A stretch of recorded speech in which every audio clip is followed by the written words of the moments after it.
আরশের প্রদীপ জেলে সারা বদন নূরে ভরা খোদা গো কি দেখালে ও হায় রে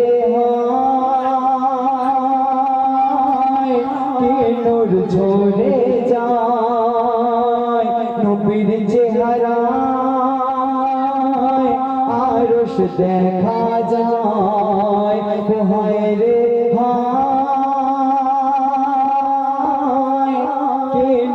ঝরে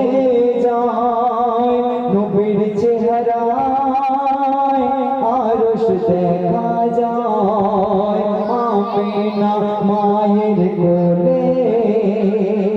মা আমিনার ঘরে যখন আমার আপনার নবী দু জাহানের বাদশা আগমন হলো তাকে প্রশ্ন করেছে যে আপনার ঘরে যে সন্তান এসেছে তিনি এত সুন্দর এত মিষ্টি তার থেকে পৃথিবীতে আর কেউ সুন্দর নেই কবি কি বলছে শুনুন বল বল ও মা আমিনা এ কোন জগতের চাঁদ তার রূপের কিরণ পেয়ে ভুবন হয়েছে আজ উন্মত্ত আদার যোগে আলো দিতে মাগো তোমার ছেলে কোন নূরেতে গড়িল খোদা যার পিছে में सृष्टि जाए झोंके हाय की रूपेरी खूबी देखे जाओ विश्व नबी কেন আমার আপনার নবী দু জাহানের বাদশা দুনিয়া আসার আগে আগমনের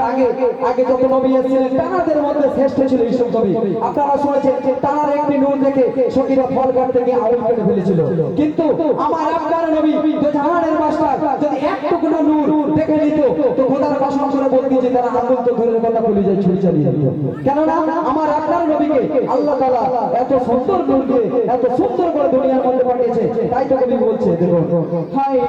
রূপেরি খুবই দেখে যাও বিশ্বপ নবী তার রূপের ঝলক দেখে মেঘেতে লোকায় রবি ও হায় রে হায় কি নূর ঝরে যায় নবীর চেহারা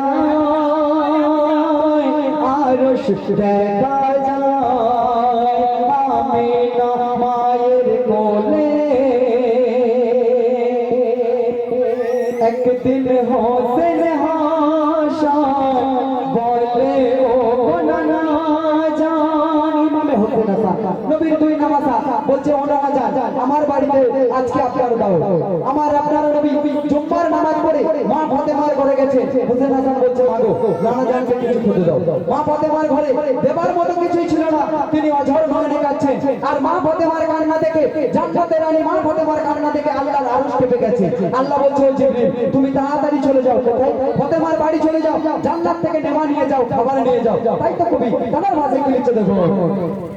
একদিন হোসেন হাসান বলে ও নানা জান মোদের ঘরেতে চলো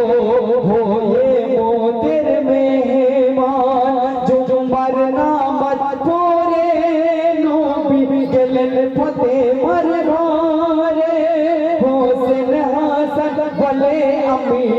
দাও খাবার নানার দরে ঘরে দানা পানি কাঁদে তাই জান্নাত রানী ফাতেমার কান্না দেখে আল্লাহ থাকতে পারেনি ও জিবরাইল ছুটে এসেছে জান্নাত হতে খবর এনেছে আমিনা মায়ের কোলে আমার কবির নাম শুনবেন কবির ভাষা কি বলছে শোনো মদিনার মাটি এত খাঁটি সবই নবীর জন্য ওই মাটিতে নবী ঘুমায় তাই মদিনা তুমি ধন্য মদিনার মাটিতে যখন আবার আপনার নবী পা রেখেছিলেন মদিনার মাটি সোনার মতো খাঁটি হয়ে গিয়েছিল তো সেই সেই মদিনাতে যেমন আমাদের সবার আরজি আশা, আমরা চাই যে সবাই একবার মদিনা থেকে ঘুরে আসে। কেন? সেই জায়গায় গেলে আমাদের তকদির বেড়ে যাবে, সেই জায়গায় গেলে আমাদের তকদির ভালো হয়ে যাবে। তাই তো কবি কি লিখছে দেখো, মদিনার মাটি এত মাটি সবই নবীর জন্য, কেন ওই মাটিতে নবী ঘুমায়, তাই মদিনা তুমি ধন্য। বাইতুল্লাহ তোয়াফ করে সব নবীজির ওসিলায়, মক্কাতে নবীর জন্ম, তাই মক্কার নসিব চমকায়। তাই কবি শোধ বলে মতে চায় মদিনার মাটিতে আজকে আর মদিন বলে, একদিন যাবো নবীর দেশেতে, কেন ও মদিনা সোনার মদিনা, যাবো আমি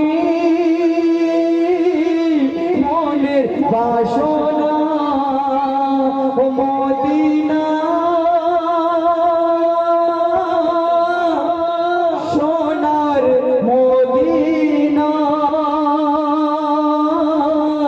যাবো আমি